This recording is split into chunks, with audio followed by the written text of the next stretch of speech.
Tolstoy की एक अद्भुत कहानी जो कि मैं आपको सुना रही हूँ। रूस में 3 फ़कीरों की ख्याति और प्रसिद्धि बढ़ती जा रही थी। ऐसा देख चर्च के एक पादरी को ईर्ष्या जगी। उसने कहा, ये कौन संत हैं मेरे रहते जिनकी तरफ हजारों की भीड़ जा रही है। मैं इस चर्च का सबसे बड़ा प्रधान, मैं सबसे बड़ा पादरी, और मेरे रहते ऐसा कैसे हो सकता है? कौन है ये लोग? एक्चुअली में ईसाईयत में एक पागलपन जैसा नियम है कि चर्च जिसको सर्टिफाई करता है या सर्टिफिकेट जिसके पास होता है वही चर्च का प्रधान हो सकता है। आपने हिंदी में संत और इंग्लिश में जो सेंट है उसको सुना होगा, मगर इसमें भेद है जो कि बिल्कुल अलग है। हिंदी में संत का मतलब होता है कि जो सत हो गया, सत के साथ एक हो गया, जो डूब गया सत में, सिर्फ सत ही बचा, जिसका सत में अंत हो गया, वो संत कहलाता है। और सेंट, सेंट का अर्थ है सैंक्शन, सैंक्शन से होता है, जो सरकार द्वारा स्वीकृत होता है, जो सर्टिफिकेट हो। जब ये अधिकृत स्वीकृति किसी को जब मिलती है तो वही चर्च का पादरी बनने लायक होता है। एक्चुअल में वही पादरी बनता है। बढ़ती भीड़ देखकर और चर्च में लोगों का ना आना देखकर वो बहुत ज़्यादा जो है उसकी चिंता जो थी दिन दिन बढ़ने लगी। उसने उन फ़कीरों से मिलने का तय किया जो कि झील के उस पार उनका निवास था। अगले ही दिन नाव तैयार कराई, मांझी खेकर नाव ले चले। उस पादरी ने अपनी वेशभूषा वाले कीमती वस्त्र पहने, तमगे जो उसके कंधे पर लटक रहे थे, सर पर स्वर्ण का मुकुट पहना और हाथ में सबसे बड़े महापुरोहित का हाथ में पकड़ने वाला डंडा जो कि स्वर्ण का था वो पहनकर चला और सोचा कि आज ही इनको जो है रास्ते पे लगा दूंगा। जैसे ही पादरी उनके गांव पहुंचा तो देखा तो थोड़ा सा अचंभित हुआ कि 3 सीधे साधे व्यक्ति उस गांव के एक झाड़ के नीचे बैठे हैं। वह खुश हुआ उन्हें देखकर। उसने उन फकीर के पास जाकर पूछा कि तुम ही हो वो संत? उन्होंने कहा, संत? नहीं नहीं, हम संत नहीं हैं, हम तो इस गांव के सीधे साधे साधारण व्यक्ति हैं। हमारी क्या पात्रता, हमारी क्या क्षमता?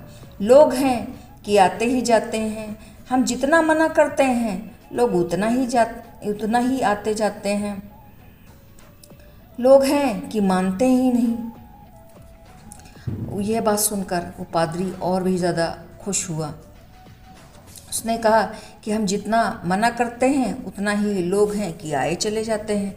आप अच्छे समय पर आए, हमारा तो जीना हराम कर दिया, हमारा तो जीना मुश्किल कर दिया है इन लोगों ने, हमें बचाओ। ये भीड़ भाड़ हमको रुचती नहीं, हम तो अपने मज़े में थे।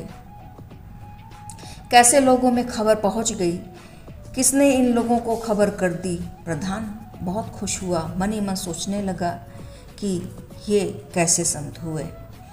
तो प्रधान बोला, घबराओ नहीं, मगर ये बताओ तुम यहाँ बैठे बैठे करते क्या हो? वो बोले, और क्या करते हैं, प्रार्थना करते हैं। प्रधान बोला, बाइबिल कहाँ है? वो तीनों एक दूसरे की तरफ देखने लगे।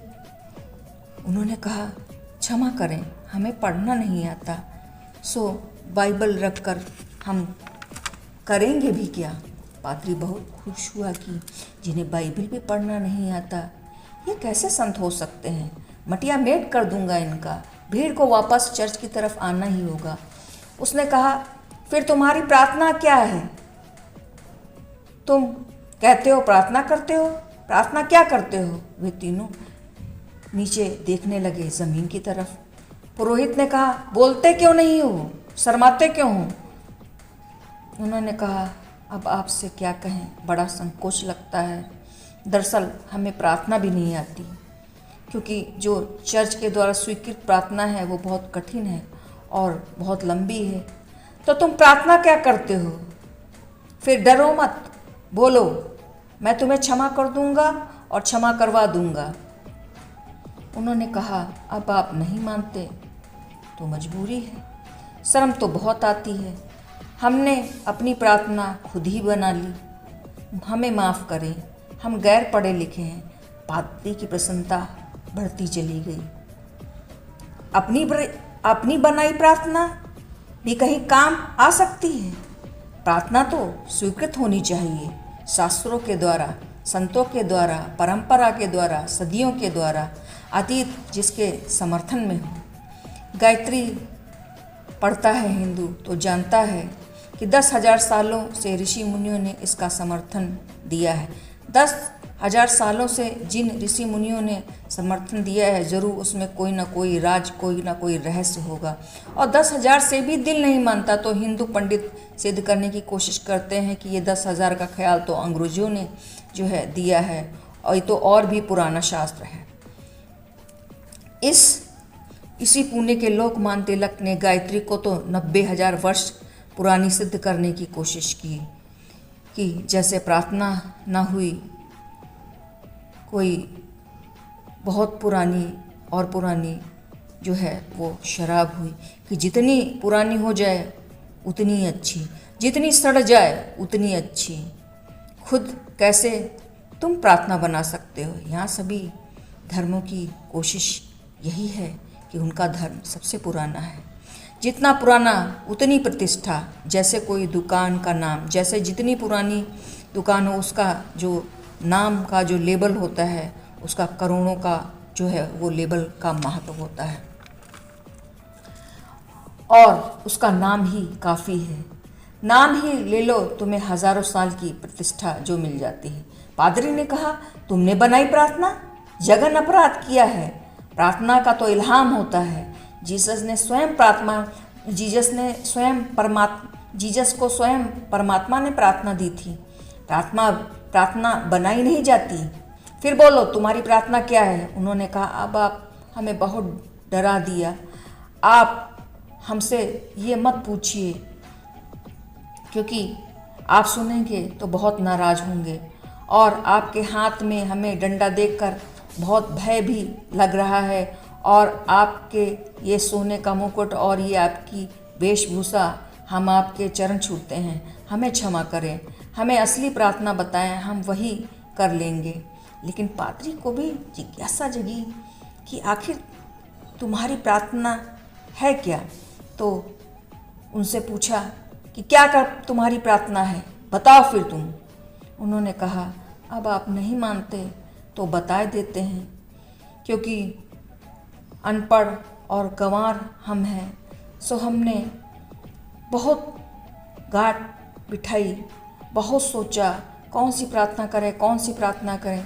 फिर हम तीनों ने एक बात तय की कि ईसाईयत मानती है कि ईश्वर के 3 रूप हैं। हिंदुओं में त्रिमूर्ति ब्रह्मा, विष्णु, महेश जो है देवता माने जाते हैं। सो ईसाईयत में ट्रिनिटी, ईश्वर के 3 रूप को माना जाता है। सो हमने इसी से मिलती जुलती एक प्रार्थना बना ली, जो अपने हिसाब से बनाई कि तुम भी 3, हम भी 3, हम पे कृपा करो। गंभीर पादरी को भी हंसी आ गई। उसने कहा, हद हो गई प्रार्थना की भी, बहुत प्रार्थनाएं सुनी, ये कोई प्रार्थना हुई कि हम भी 3, तुम भी 3, हम पे कृपा करो।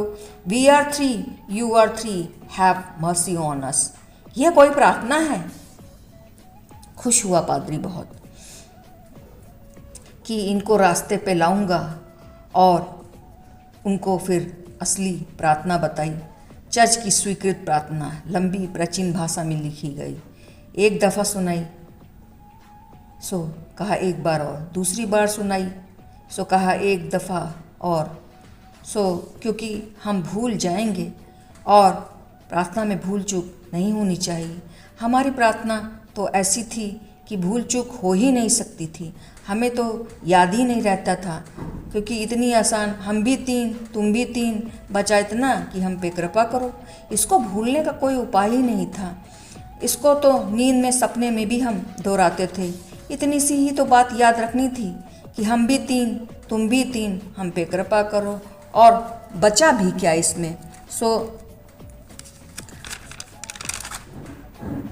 सब इसमें आ गया था, लेकिन आपकी प्रार्थना लंबी है। तीसरी बार भी सुनी। उस पादरी ने कहा, घबराओ नहीं, कभी कभी चर्च भी आया करो, धीरे धीरे तुम्हारा जीवन सुधर जाएगा। वो बड़ा खुश हुआ कि एक उपद्रव मिटा। पादरी वापस झील की तरफ चला। नाव जैसे झील के बीच बस पहुंची होगी, देखा कि वो तीनों फकीर झील पर दौड़ते बड़ी तेजी से जो है चले आ रहे हैं। पादरी की तो सांसें रुक गई। बैठा मांझी भी देखकर यह दंग रह गया।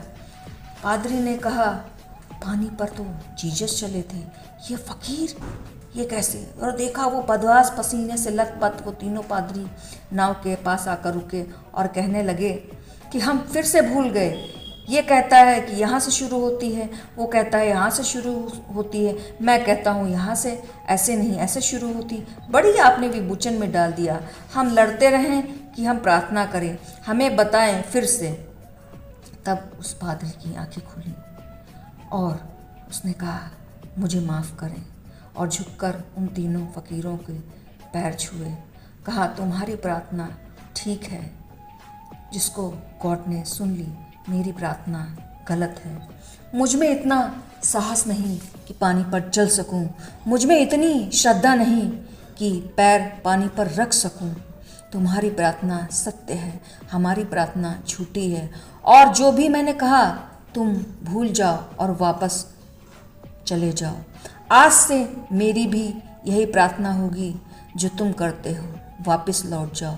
असल में तुम्हारी प्रार्थना जीत गई और हमारी प्रार्थना हार गई। सो फ्रेंड्स, लाइफ में जब भी हम सरलता और सहजता को अपनाते हैं तो हमारे लिए ज्ञान और शास्त्रों की वैल्यू जो होती है वो कोई मायने नहीं रखती, क्योंकि स्वयं की तरफ जाना और स्वयं से सरलता और सहजता स्वभाव परमात्मा स्वयं प्रकट करता है। सो मेरे को इतने प्यार से और इतने अच्छे भाव से सुनने के लिए बहुत बहुत शुक्रिया। Thank you so much and God bless you.